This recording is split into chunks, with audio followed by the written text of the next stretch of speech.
Assalomu alaykum do'stlar. Ushbu video darsda sizlar bilan kalla suyaklarini butun kalla sifatida ko'rib chiqamiz.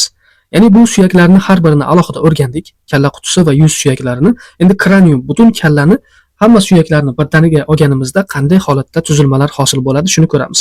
Neyrokraniumni tuzilmalarini gaplashamiz avval, undan so'ngra viscerokranium yuz sohasida hosil bo'lgan tuzilmalarni ko'rib chiqamiz va kallaning yon tarafida chuqurchalarimiz bor, shularni ham o'rganamiz. Kalla skeleti, ya'ni kraniumni eslaydigan bo'lsak, ikkita qismdan iborat edi. Ulardan birinchisi neyrokranium bo'ladi, ya'ni miya qutisi edi. Ikkinchisi viscerokranium yoki yuz suyaklari qismi. Neyrokraniumni miya qutisini tashkil qiladigan suyaklarimiz bor edi. Bulardan os frontale, os occipitale, os sphenoidale, os parietale, os temporale va os etmoidale kabi suyaklarimiz.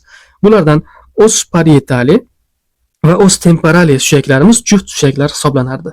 Viscerokranium yuz suyaklari tarkibiga mandibula, vomer, os gyidium toq suyaklari bo'lar. Bundan tashqari maxilla, os palatinum, os lacrimale, os nasale, concha nasalis inferior, os zygomaticum kabi suyaklar kirar edi. Butun kalla suyagini o'rganganimizda bo'lsa, kalla qutisini hamma suyaklarni birlashgan holatida turli taraflardan qarab ko'ramiz. Masalan, norma verticalis kalla qutisiga yuqoridan qaraganimizda nima ko'rinadi? Demak, tepadan qaraganimizda uning qopqog'i kalvariya ko'rinadi. Norma basilaris kalla qutisiga pastdan qarab ko'ramiz. Bu pastdan qaraganimizda bazis crani externa ko'rinadi, ya'ni kallaning asosining tashqi yuzasi ko'rinadi. Norma facialis, ya'ni kalla qutisiga oldidan qaraganimizda bizga nima ko'rinib turadi? Burun bo'shlig'i. Cavidis naziga ochiladigan noksimon tirqishimiz bor, apertura piriformis. Shu ko'rinadi va ko'z kosasi joylashgan oldingi tarafda orbita, yuqoriga va pastki jag' suyaklari ko'rinib turadi. Norma occipitalis orqadan qaraganimizda asosan ensa suyagi ko'ringanligi uchun norma occipitalis deb ataymiz. Norma lateralis yon tarafdan qaraymiz. Yon taraflarda o'ziga xos bo'lgan chakka va chakka osti chuqurchalari, fossa temporalis va fossa infratemporalislar joylashgan. Chakka osti chuqurchasining tubida bo'lsa, qanotsimon tanglay chuqurchasi, fossa pterigopalatina kabi chuqurchalar joylashgan bo'ladi. Norma vertikalisga e'tibor beraylik, yuqoridan ko'rinish deb atadik. Asosan os parietali ko'rinyapti va biroz peshona suyagi ham ko'rinib turibdi. Mana bu norma basilaris kalla asosining tashqi yuzasi ko'rinyapti. Bazis crani externa bir qancha teshik va kanallar bor. Bu kanallar va teshiklarni har birini suyaklarda gaplashganmiz, chakka, ensa, ponasimon deb. Endi bu joyda mana tashqi yuzada umumiy qilib aytamiz, qaysi teshik, qaysi kanallar joylashyapti deb. Mana bu norma facialis, ko'z kosasi, orbita, apertura piriformis, yuqorgi va pastki jag' suyaklari ko'rinib turibdi. Mana bu joyda norma occipitalis, mana ensa suyagi ko'rinyapti asosan va keyingisi norma lateralis. Mana bu joyda chuqurchalarimiz bor. Mana chakka chuqurchasi, chakka osti va ichkaridagi qanot tanglay chuqurchalari mavjud. Neyrokraniumdan boshlaymiz o'rganishni. Demak, turli xil taraflardan qaraganimizda nimalar ko'rinishini aytdik. Bu qismni yodlab olamiz. Lateral tepa, orqa, yon pastki taraflardan. Endi neyrokranium miya qutisini o'zini ham eslaringizda bo'lsa, ikkita qismga bo'lib o'rgangandik. Miya qutisini shartli ravishda kalvariyaga ajratamiz, ya'ni kalla qopqog'i deymiz, boshqacha nomi fornix, kalla gumbazi. Ikkinchi qismi bazis crani, ya'ni kalla asosi. Demak, mana bu qism qopqoq, uni ostidagi qismi nima ekan? Bazis qismi. Mana bu yuz suyaklari chiqarib tashlangan bu joyda, faqatgina miya qutisi suyaklari. Mana bu bazisni o'zini ham eslaringizda bo'lsa, bazis crani externasi bor, ya'ni pastga yoki tashqariga qaragan tashqi kalla asosi va mana bu qopqoqni olib tashlaganimizda ko'rinadigan ichki kalla asosi, bazis crani internasi mavjud. Kalla qopqog'i va asosining chegaralarini butun kallada aytamiz deb aytgan edik. Ya'ni qopqoq bilan shu bazisni qanday qilib ajratib olamiz? Neyrokraniumni qayergacha qopqoq, qayergacha bazis, mana bu chegaralari bor. Chegaralari qayer? Birinchisi orqadan boshlaydigan bo'lsak, protuberansia occipitalis externa. Ensa suyagining tashqi tepaligi bor edi. Shu joydan boshlaymiz. Undan keyin davom etadigan linea nuchae superior degan chizig'imiz bor. Ya'ni yuqorgi bo'yin chizig'i.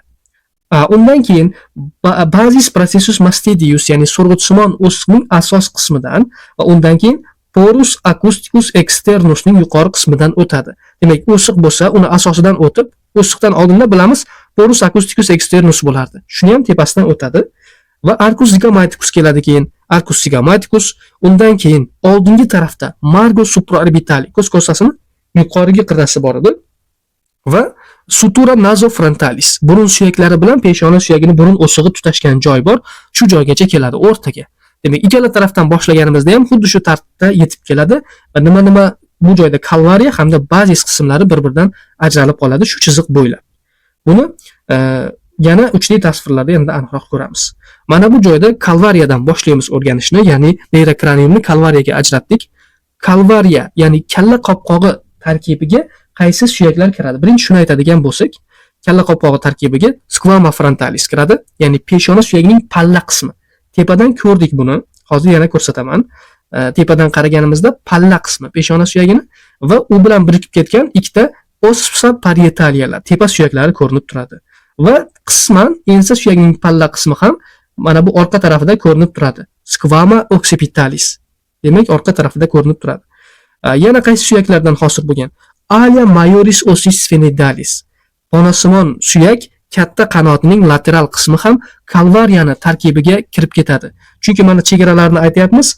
Mana bu arcus zygomaticusning tepa qismida, demak, ponasimon suyak qanoti ham bor edi. Shular ham kirib ketadi.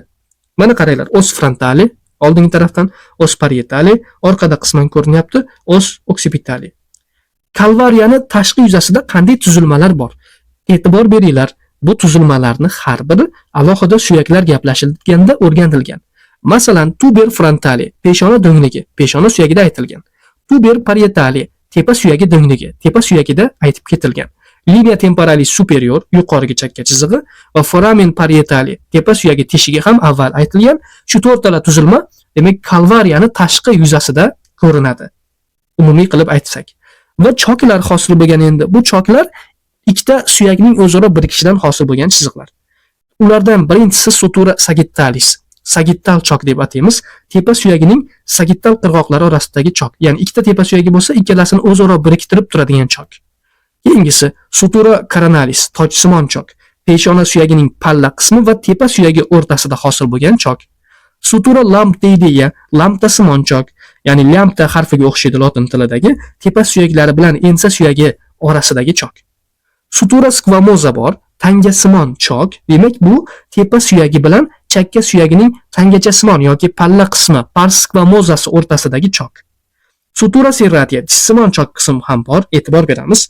Aynan bu qism bilan alia major ossis sphenoidalis bilan ossa temporalia va os parietali, frontali orasida, hammasini orasida joylashadi bu. Ya'ni nechta suyakning orasida turibdi?